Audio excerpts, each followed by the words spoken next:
निक्की मारपीट करेगी, उसे दरिंदा छोड़ता था तब ना। दोस्तों, ग्रेटर नोएडा के निक्की मामले में अब जो सच सामने आया है उसने हर किसी को हिलाकर रख दिया है। लोग अब तक समझ रहे थे कि इसके पीछे सिर्फ ससुराल वालों का हाथ है, लेकिन हकीकत तो कहीं और से निकलकर सामने आई। इस पूरे दर्द से भरे किस्से की डोर जुड़ती है निक्की की अपनी बहन कंचन से, वही कंचन जो अब तक सबके सामने निक्की के लिए लड़ने का नाटक कर रही थी और अपने झूठे बयानों से सबको गुमराह करती रही। असल सच्चाई को उसने परछाइयों में दबा कर रखा और ऐसा खेल खेला जिसकी किसी ने कल्पना तक नहीं की थी। अब हर किसी के मन में यही सवाल है कि आखिर एक बहन अपनी ही बहन के साथ इतना बड़ा धोखा कैसे कर सकती है? क्या यह सिर्फ एक चाल थी या इसके पीछे कोई और गहरी वजह छिपी है? यही राज खोलने के लिए हमें इस केस की परतों को थोड़ा खोलना होगा और कहानी में थोड़ा पीछे चलना होगा। साल 2016 की बात है, जब निक्की के पिता भिखारी सिंह ने अपने गांव रूपवास से बेटियों की शादी सिरसा गांव में करवाई थी। बड़ी बेटी निक्की की शादी विपिन से कराई गई और छोटी बेटी कंचन की शादी विपिन के छोटे भाई रोहित से की गई। पूरे गांव में चर्चा थी कि भिखारी सिंह ने एक मिसाल पेश की है, क्योंकि दोनों बेटियों की डोली एक ही घर में गई थी। गांव वाले कहते थे कि बेटियां खुश रहेंगी क्योंकि वे एक दूसरे का सहारा बनेंगी। शादी बहुत धूमधाम से हुई थी। सब सोच रहे थे कि अब बेटियों की जिंदगी आराम से गुजरेगी, मगर किस्मत ने कुछ और ही तय किया था। शादी के शुरुआती दिन ठीक थे। निक्की और कंचन अपने अपने रिश्तों में ढल रही थीं। दोनों बहनों को उम्मीद थी कि धीरे धीरे सब ठीक हो जाएगा, मगर वक्त के साथ साथ हालात बदलने लगे। ससुराल वाले शादी में मिली चीजों से खुश नहीं थे। उनकी ख्वाहिशें बढ़ती जा रही थीं। बार बार नई मांगें उठने लगीं। जब निक्की और कंचन ने अपने मायके में इस बारे में बात की तो पिता ने उन्हें समझाया कि नए रिश्तों में वक्त लगता है, धीरे धीरे सब ठीक हो जाएगा। मगर हालात और बिगड़ गए, जिसके बाद दोनों बेटियों की मदद के लिए पिता ने उन्हें 1.5 लाख रुपए दिए। इन पैसों से उन्होंने अपने घर की तीसरी मंजिल पर छोटा सा ब्यूटी पार्लर खोला, जिसका नाम रखा मेकओवर बाय कंचन। शुरुआत में पार्लर बहुत छोटा था। मोहल्ले की औरतें आती थीं, हल्का फुल्का काम होता था, मामूली कमाई होती थी, मगर मेहनत रंग लाने लगी। धीरे धीरे मोहल्ले की औरतें उनके हुनर को पहचानने लगीं। पार्लर की पहचान बढ़ी और लोग तारीफ करने लगे। निक्की को विश्वास था कि अगर मेहनत जारी रही तो यह छोटा पार्लर एक दिन बड़ा सलून बन जाएगा। कंचन भी उसी सपने में उसका साथ दे रही थी। दोनों बहनों ने दिन रात मेहनत की और उनका काम बढ़ने लगा। मोहल्ले भर में लोग कहने लगे कि दोनों बहनें वाकई बहुत अच्छा काम करती हैं। इन तारीफों से उनका आत्मविश्वास और बड़ा उनका सपना था कि पार्लर का नाम इलाके भर में हो और हर कोई उन्हें पहचाने। धीरे धीरे उनका सपना पूरा होने लगा। इसी बीच दोनों बहनों ने सोशल मीडिया पर भी कदम रखा। उन्होंने इंस्टाग्राम और यूट्यूब पर ब्यूटी टिप्स और मेकअप के वीडियो डालना शुरू किया। लोगों को उनका कंटेंट पसंद आने लगा और फॉलोअर्स बढ़ने लगे। अब उनका हौसला और भी ज्यादा बढ़ गया ना। सिर्फ पार्लर अच्छा चल रहा था, बल्कि सोशल मीडिया पर भी नाम की असली परेशानी शुरू हो गई। निक्की का पति विपिन यह सब सहन नहीं कर पा रहा था। उसे यह पसंद नहीं था कि उसकी पत्नी पार्लर चलाए या सोशल मीडिया पर वीडियो बनाए। उसका मानना था कि यह सब परिवार की इज्जत के खिलाफ है, जबकि निक्की इसे अपनी मेहनत और उपलब्धि मानती थी। यही सोच दोनों के बीच लड़ाई का कारण बनने लगी। निक्की का सपना था कि वह खुद का नाम बनाए और अपने बेटे को अच्छी जिंदगी दे, मगर विपिन का मानना था कि औरत का काम सिर्फ घर परिवार तक सीमित होना चाहिए। यही मतभेद धीरे धीरे रिश्तों में खटास का कारण बनने लगे। कंचन बताती थी कि जब भी वह और निक्की कोई वीडियो बनाती तो घर में तनाव और बढ़ जाता। कई बार पंचायत भी बुलाई गई ताकि मामला शांत हो सके, मगर हर बार समझौते के बाद बहनें फिर से अपने काम पर लौट आती, क्योंकि उनके लिए यह सिर्फ शौक नहीं था बल्कि भविष्य का सवाल था। निक्की को विश्वास था कि अगर मेहनत जारी रही तो एक दिन वे आत्मनिर्भर बनेंगी और समाज में पहचान पाएंगी, मगर विपिन और उसका परिवार इसे बदनामी समझता रहा। यही सोच निक्की की तरक्की के रास्ते की सबसे बड़ी बाधा बनती गई है। इसी बीच मायके वालों का आरोप था कि ससुराल पक्ष की मांगे और बढ़ गई। उन्होंने 36 लाख रुपए नकद और एक मर्सिडीज कार तक मांग डाली। यह सब निक्की और कंचन पर मानसिक बोझ बन गया। निक्की बाहर से मुस्कुराती थी, मगर अंदर से टूट रही थी। उसका पति शराब पीकर झगड़ा करता था और कई बार हाथ भी उठा देता था। मोहल्ले वाले कहते थे कि उन्होंने घर से चीख पुकार तक सुनी थी। निक्की का छोटा बेटा उसकी सबसे बड़ी ताकत था। शायद इसी वजह से वह हर दिन सह लेती थी, यह सोचकर कि बेटा बड़ा होगा तो सब ठीक हो जाएगा। मगर हालात सुधरने की बजाय और बिगड़ते गए। फिर निक्की को शक हुआ कि उसके पति का किसी और औरत से रिश्ता है। इस पर झगड़े और बढ़े कंचन ने कई बार बीच बचाव किया, मगर उल्टा उसका भी नाम आने लगा। माहौल इतना बिगड़ गया कि दोनों पक्ष एक दूसरे पर गंभीर आरोप लगाने लगे। फिर आया अगस्त का वह दिन जब अचानक घर में शोर हुआ, फिर चीखें गूंजी और निक्की आग की लपटों में घिरी दिखाई दी। कंचन ने उस वक्त का वीडियो अपने फोन से बना लिया जिसमें निक्की जलती हुई चीख रही थी। यह वीडियो सोशल मीडिया पर फैल गया और पूरे देश में चर्चा का विषय बन गया। लोग दंग रह गए, किसी की भी रूह कांप गई। यह दृश्य देखकर सवाल उठने लगे कि निक्की को बचाया क्यों नहीं गया, क्यों उसकी चीखों पर ध्यान नहीं दिया गया, क्यों पति और घर वालों ने उसे बचाने के बजाय सबूत मिटाने की कोशिश। और यहीं से कहानी में असली मोड़ शुरू हुआ। वीडियो के वायरल होते ही पूरा मामला नया रूप ले चुका था। अब यह सिर्फ घर की चारदीवारी में हुआ झगड़ा नहीं रह गया था, बल्कि इलाके से लेकर पूरे देश की चर्चा बन गया। हजारों लोग इस वीडियो को देखकर गुस्से से भर उठे। हर कोई सवाल कर रहा था कि निक्की को इस हालत में क्यों छोड़ा गया, आखिर क्यों उसे बचाने की कोशिश नहीं की गई। पुलिस ने तुरंत जांच शुरू की। सबसे पहले दोनों परिवारों से पूछताछ की गई। मायके वाले साफ साफ कह रहे थे कि निक्की को ससुराल वाले परेशान करते थे, दहेज मांगते थे और इसी दबाव में उसने यह कदम उठाया। वहीं ससुराल वाले खुद को निर्दोष बताते रहे और बोले कि निक्की तनाव में थी और उसने खुद ऐसा किया। मगर फिर सामने आया एक ऐसा सुराग जिसने पूरी कहानी की दिशा ही बदल दी। दरअसल घर के आसपास कई जगह सीसीटीवी कैमरे लगे थे।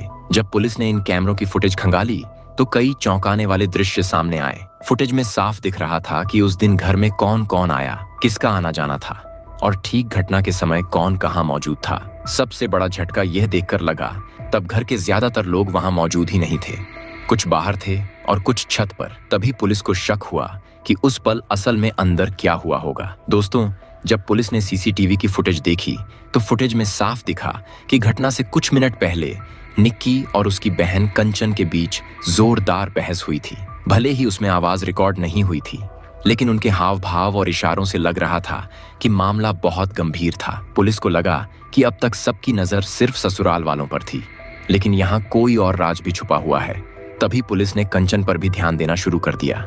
अब तक कंचन को सब मासूम मान रहे थे कि वह अपनी बहन का साथ दे रही है और इंसाफ की लड़ाई लड़ रही है। मगर जैसे जैसे जांच गहराई में गई, चीजें उलटने लगीं। पुलिस ने जब कंचन का मोबाइल जब्त किया और उसमें पड़े वीडियो चेक किए तो सामने आया एक ऐसा सच जिसने सबको हैरान कर दिया। दरअसल कंचन ने जो वीडियो सोशल मीडिया पर डाला था वह पूरा असली नहीं था। उसमें कई हिस्सों को काटा गया था और कुछ जगहों पर आवाज भी दबाई गई थी। शुरुआत का झगड़े वाला हिस्सा महीनों पुराना था, जबकि निक्की के जलने वाली क्लिप उसी दिन की थी। दोनों को जोड़कर उसने ऐसा वीडियो बनाया जो लोगों की सोच को एक अलग दिशा में ले जाए। जब यह बात फॉरेंसिक जांच में साबित हुई तो पुलिस भी सोच में पड़ गई। अगर कंचन सच दिखाना चाहती थी तो उसे एडिट करने की जरूरत क्यों पड़ी। गांव में खबर फैलते ही लोग चर्चा करने लगे। कोई कहता कंचन ने जानबूझकर सच्चाई छिपाई है, कोई कहता वह किसी दबाव में थी, तो कोई कहता उसने अपने फायदे के लिए ऐसा किया। इसी बीच यह भी सामने आया कि घटना से 2 दिन पहले कंचन ने एक अनजान नंबर पर लंबी फोन कॉल की थी, जिससे शक और गहरा गया कि कहीं उसने सब पहले से प्लान तो नहीं किया। पुलिस ने उस नंबर की डिटेल निकाली तो पता चला कि कॉल दिल्ली से हुई थी और फोन बाद में बंद कर दिया गया। अब पुलिस के सामने दोहरी चुनौती थी। एक तरफ निक्की की आग में गिरने वाली घटना और दूसरी तरफ कंचन का एडिट किया हुआ वीडियो। गांव में बातें होने लगीं। कोई कहता कंचन ने ये सब पॉपुलैरिटी और शोहरत के लिए किया, कोई कहता उसने मायके वालों को मजबूत दिखाने के लिए ऐसा किया। कुछ का मानना था कि इसके पीछे कोई और बड़ी साजिश है और कंचन सिर्फ मोहरा है। इसी बीच पुलिस ने निक्की की मोबाइल चैट और कंचन की बातचीत खंगालनी शुरू की तो पता चला कि दोनों कोई बड़ा राज छुपा रही थी। फॉरेंसिक टीम ने एडिट किए गए हिस्सों को रिकवर करने की कोशिश की। कई दिनों बाद जब आवाज साफ हुई तो उसमें निक्की और कंचन की बहस साफ सुनाई दी। निक्की बार बार कह रही थी कि मुझे क्यों फंसा रही हो और कंचन कह रही थी कि अगर तूने मेरी बात नहीं मानी तो मैं सबके सामने तेरे सारे राज खोल दूंगी। ये सुनकर पुलिस भी हैरान रह गई। इसका मतलब यह था कि निक्की और कंचन का रिश्ता वैसा नहीं था जैसा बाहर से दिख रहा था। कंचन धमकी दे रही थी कि उसके पास सबूत है और अगर निक्की ने उसकी मदद नहीं की तो वह सब सोशल मीडिया पर डाल देगी। निक्की गिड़गिड़ा रही थी कि ऐसा मत करो, मेरी इज्जत का सवाल है, लेकिन कंचन अपनी जिद पर अड़ी हुई थी। फिर अचानक रिकॉर्डिंग कट हो गई और यही वह हिस्सा था जो वीडियो से हटाया गया था। अचानक रिकॉर्डिंग कट हो गई और यही वह हिस्सा था जो वीडियो से हटाया गया था। अब तस्वीर साफ होने लगी। पुलिस ने तुरंत कंचन को हिरासत में लिया। शुरुआत में उसने गोलमोल जवाब दिए, लेकिन जब उसके सामने असली रिकॉर्डिंग चलाई गई तो उसका चेहरा उतर गया। आखिरकार उसने मान लिया कि हाँ, उसने वीडियो एडिट किया था। कंचन ने कहा कि उसका मकसद सिर्फ यह दिखाना था कि निक्की को ससुराल वाले सताते हैं ताकि मायके वालों को इंसाफ मिल सके। मगर पुलिस उसकी बात पर यकीन नहीं कर पाई। अगर उसका मकसद सच दिखाना था तो उसने सबसे अहम हिस्से क्यों काट दिए। दरअसल कंचन ने कहा कि उसने वीडियो से नाम इसलिए हटाए ताकि मामला और बड़ा ना हो जाए, मगर अब तक बहुत देर हो चुकी थी। गांव में यह सुनकर लोग हैरान रह गए। सबको लग रहा था कि मामला सिर्फ ससुराल का है, मगर अब सामने आ रहा था कि कहानी में एक तीसरा किरदार भी है जो पर्दे के पीछे से खेल रहा था। पुलिस ने उस शख्स की तलाश शुरू की, मगर वह गायब हो चुका था। उसकी मोबाइल लोकेशन आखिरी बार दिल्ली में मिली और फिर फोन बंद हो गया। अब शक गहराता जा रहा था कि कहीं वही असली मास्टरमाइंड तो नहीं जिसने निक्की को इस हालात तक पहुंचाया। दोस्तों, ये सच जितना सामने आ रहा था उतना ही पेचीदा होता जा रहा था। एक तरफ मायके वाले ससुराल को दोषी ठहरा रहे थे, दूसरी तरफ ससुराल वाले कह रहे थे कि वे निर्दोष हैं और कंचन सबको गुमराह कर रही है। फिर गांव के लोग कहने लगे कि अगर निक्की और कंचन दोनों ने मिलकर पार्लर खोला और सोशल मीडिया पर नाम कमाया, तो आखिर कंचन अपनी बहन के खिलाफ क्यों हुई? पुलिस ने जब दोनों बहनों के बैंक अकाउंट चेक किए तो पता चला कि पार्लर की कमाई को लेकर भी झगड़े होते थे। निक्की चाहती थी कि ज्यादातर पैसा बिजनेस में लगे और आगे चलकर बड़ा सलून बने, मगर कंचन चाहती थी कि पैसे से घर का खर्च भी पूरा हो और अपना भी इस्तेमाल हो। इसी से अक्सर दोनों के बीच मनमुटाव हो जाता था। धीरे धीरे यह मनमुटाव गंभीर झगड़े में बदल गया। फिर पुलिस ने पार्लर की एक पुरानी वर्कर से पूछताछ की तो उसने बताया कि निक्की और कंचन के बीच कई बार इतनी जोर की बहस होती थी कि आसपास की औरतें भी सुन लेती थीं। एक बार तो निक्की ने कहा था कि अगर तुझे शोहरत चाहिए तो अपना अलग काम शुरू कर, मुझे मत घसीट। कंचन गुस्से में बोली थी कि अगर तूने मेरा साथ नहीं दिया तो मैं तेरे सारे राज खोल दूंगी। इसी बयान ने पुलिस की जांच को और मजबूत किया। अब यह साफ हो रहा था कि कंचन सिर्फ मासूम बहन नहीं थी, बल्कि इस कहानी की अहम कड़ी थी। अब जांच इस मोड़ पर पहुंच चुकी थी जहां हर कोई हैरान था कि आखिर सच कौन छुपा रहा है और कौन सा खेल खेला जा रहा है। पुलिस ने जब कंचन से दोबारा पूछताछ की तो उसने कई नई बातें कबूल की। उसने कहा कि निक्की का सोशल मीडिया पर काफी नाम हो गया था, लोग उसकी तारीफ करने लगे थे, यहाँ तक कि बाहर के शहरों से भी लोग उसे फॉलो करते थे। इसी बीच निक्की की जान पहचान एक ऐसे शख्स से हुई थी जो लगातार उससे बात करता था और यही बात ससुराल वालों तक पहुंच गई थी। कंचन ने कहा कि वह चाहती थी कि निक्की सब कुछ साफ साफ बता दे, मगर निक्की डर रही थी क्योंकि उसे पता था कि अगर यह बात सबको मालूम हो गई तो घर में बहुत बड़ा झगड़ा हो जाएगा। निक्की बार बार कहती थी कि वह इस चैट को खत्म कर देगी, मगर कंचन कहती थी कि अगर तूने मेरी बात नहीं मानी तो मैं यह सब बाहर लाकर रहूंगी। पुलिस ने जब कंचन के मोबाइल की डिटेल खंगाली तो सामने आया कि उस तीसरे शख्स से उसकी भी बात होती थी। यानी यह मामला सिर्फ निक्की का नहीं था, बल्कि कहीं ना कहीं कंचन भी उसी में शामिल थी। पुलिस ने जब तीसरे शख्स की तलाश शुरू की तो पता चला कि उसकी आखिरी लोकेशन दिल्ली की थी।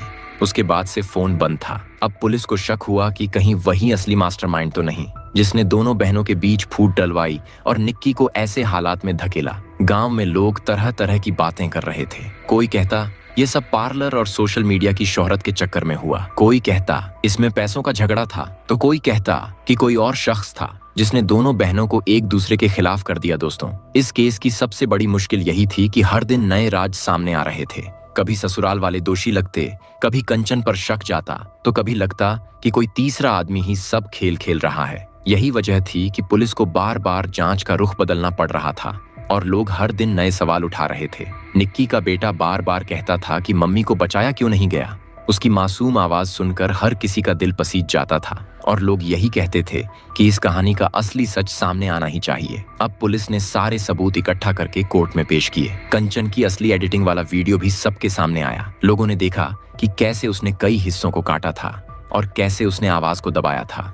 यह देखकर लोग और गुस्से में आ गए। गांव में कंचन को लेकर माहौल और बिगड़ गया। लोग कहने लगे कि उसने अपनी बहन के साथ ऐसा धोखा किया जिसे कोई माफ नहीं कर सकता। दोस्तों, इस कहानी का अंत अभी बाकी है। असली गुनाहगार कौन है यह साफ होना बाकी है, लेकिन एक बात तो तय है कि इस पूरे मामले ने सबको हिलाकर रख दिया है। रिश्तों पर से भरोसा उठने